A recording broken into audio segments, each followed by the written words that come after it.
रायगड, महाराष्ट्रासह देश विदेशातील ताज्या बातम्या पाहण्यासाठी मॅक्स इंडिया लाईव्ह चॅनलला सबस्क्राईब करा आणि बेल आयकॉन दाबायला विसरू नका. काय पद्धत असणार आहे कशा टोकन दर्शनाचे आज अधिकारी आज आले होते.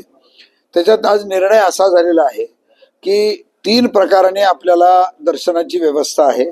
एक ऑनलाईन दर्शन, एक टोकन दर्शन आणि एक मुखदर्शन.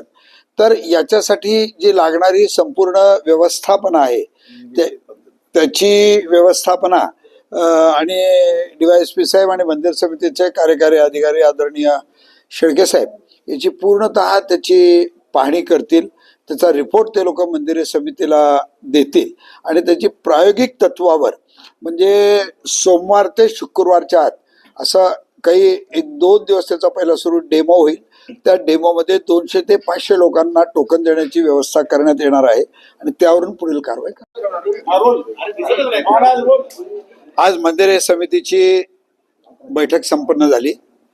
या बैठकीमध्ये 5 जून पर्यंत श्री विठ्ठल गाभारा व श्री माता रुक्मिणीचे गाभारा हे परिपूर्ण करायचा आज निर्णय घेण्यात आलेला आहे आणि मंदिराला जी कोटिंग करायची आहे त्या कोटिंगच्या संदर्भात आम्हाला आर्किओलॉजी डिपार्टमेंटच्या कडून जर काय पत्र येईल की मंदिर अर्धा दिवस मंदिर बंद ठेवायचं का 8 तास मंदिर बंद ठेवायचा, अजून त्यांच्याकडून आम्हाला लेखी अहवाल आला नाही.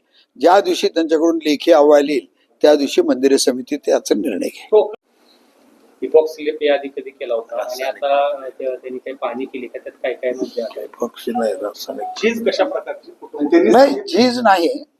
लोक ज्यावेळेस दर्शन घेतात, ज्यावेळेस स्पर्श होतो, अभिषेक होतो, त्यावेळेस काही प्रमाणात मूर्तीची झीज झाली असं आर्किओलॉजी डिपार्टमेंटचं मत आहे.